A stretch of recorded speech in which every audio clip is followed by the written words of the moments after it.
And Senator John McCain joins us now from Salem, New Hampshire. Senator, good morning. Thanks for being with us. Good morning. Senator, I can remember you telling me several times not that long ago that you probably weren't going to endorse anyone, at least not in the primaries, but here you are in New Hampshire endorsing Mitt Romney. What changed for you? Well, I think that it's very much time to select our nominee and to move forward into the general election mode. This is going to be a very tough fight. I feel very strongly that Mitt Romney is the candidate that can defeat President Obama, and I also think he's conducted an excellent campaign, and I agree with him on almost every issue. And so I'm proud to endorse him and support him and get this thing done with as quickly as possible and get into the main event. Was this a difficult decision for you at all? I mean, you served with Rick Santorum in the Senate for many years. You called John Huntsman a personal friend. Did this weigh on you at all? Oh, it does. It always weighs on you because these are all good people that are running as in this race, and it's very tough on them, their families, and their lives, and I respect every one of them. I just feel that the important goal is to have a Republican in the White House, and Mitt Romney is the one that I think would do the best job. I'm very concerned, very deeply concerned from our national security standpoint, which hasn't been the biggest issue in this campaign, about the future of this country if we had 4 more years of leading from behind. Senator, when I first heard the news that you were endorsing Governor Romney, my first reaction was, hang on a second. I remember 4 years ago, one of the great quotes of the campaign, never get into a wrestling match with a pig. You both get dirty, and the pig likes it. That was you talking about Governor Romney 4 years ago. So how does it work with you guys? Did you not mean it 4 years ago, or do you not mean it now?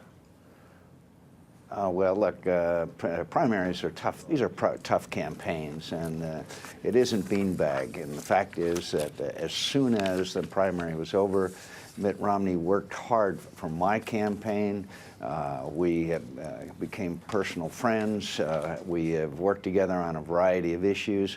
And look, primaries are tough, and I think that he waged an honorable campaign in the 2008 campaign, as I think I did, and so it was easy for us to come together after that was over.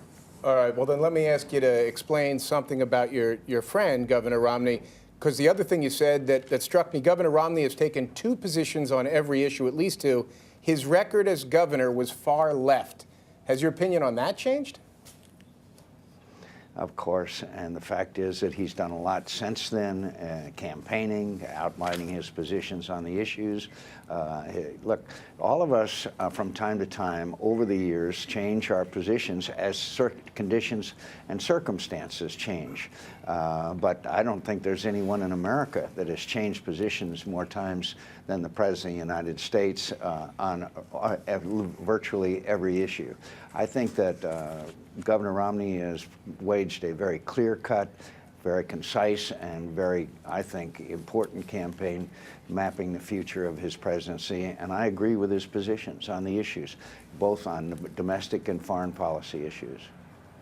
Senator Newt Gingrich has gotten a lot of flack for calling Mitt Romney a liar. Even when the 2 of you were mixing it up 4 years ago, neither of you ever crossed that line. But Gingrich was hit by $3 million worth of unregulated ads in Iowa from Mitt Romney's friends. Now, you campaigned all your life to reform the campaign finance system. Don't you think there's something wrong with that? Well, first of all, I don't think it's appropriate to call your opponent a liar. That's just something that we don't do in politics unless you certainly have some overwhelming proof. But look, what's happening now is what I predicted when Citizens versus United, the United States Supreme Court, and I think one of the worst decisions in history, struck down the restrictions in the so-called McCain-Feingold law. A lot of people don't agree with that, but I predicted when the United States Supreme Court, with their absolute ignorance of actually what happens in politics, struck down that law that there would be a flood of money into campaigns, not transparent, unaccounted for, and this is exactly what is happening. And those are the rules, and everybody's playing by those rules. And I predict to you that in the future there will be scandals because there's too much money washing around political campaigns now that nobody knows where it came from and nobody knows where it's going. You may very well be right. Senator John McCain, thanks so much for joining us this morning.